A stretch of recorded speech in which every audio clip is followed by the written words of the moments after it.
If you're torn between GIMP and Photoshop CC for editing your product photos, then you're absolutely in the right spot today. By the end of this tutorial, you'll know which software is best for your online store, portfolio, or client work, whether you're a creative on a budget or chasing flawless professional results. Let's get straight into what really matters. So both GIMP and Photoshop are titans in photo editing, but they serve different crowds. If you're just starting out, maybe bootstrapping a new business or doing freelance gigs, GIMP's price tag is irresistible. It's 100% free. This alone makes it incredibly tempting if you're counting every dollar. Now, you might have heard that every serious photo editor swears by Photoshop, and for good reason. It's the industry gold standard. But GIMP is like that clever hacker toolkit. If you're willing to dig in, it can rival the big boys without costing a cent. Let's talk features, because when you need your product shots crisp and convincing, the right edits make all the difference. Photoshop's pro-level tools can make colors pop, clean up stray wrinkles in clothing, or polish jewelry until it sparkles.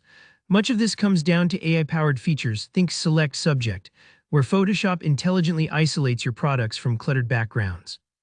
It's quick and frankly a lifesaver when you're batching dozens of catalog images. On the flip side, GIMP has solid retouching basics too, like clone stamp and healing tools, but these tend to be more manual. If you're patient and maybe a bit crafty, you can achieve beautiful results, but it might take some extra clicks and a bit more focus. One huge point for GIMP is its open-source nature, not just in price but adaptability. You can add plugins like Resynthesizer for slick object removal or tailor the interface to your workflow. If you work on Linux, that's a major win since Photoshop doesn't natively support Linux at all.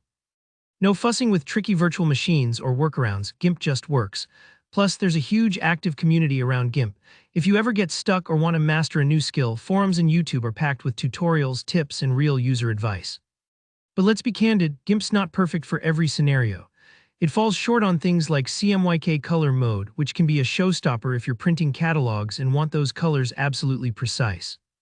Also, Photoshop's content-aware fill, powered by AI, can magically patch up blemishes or distractions in seconds.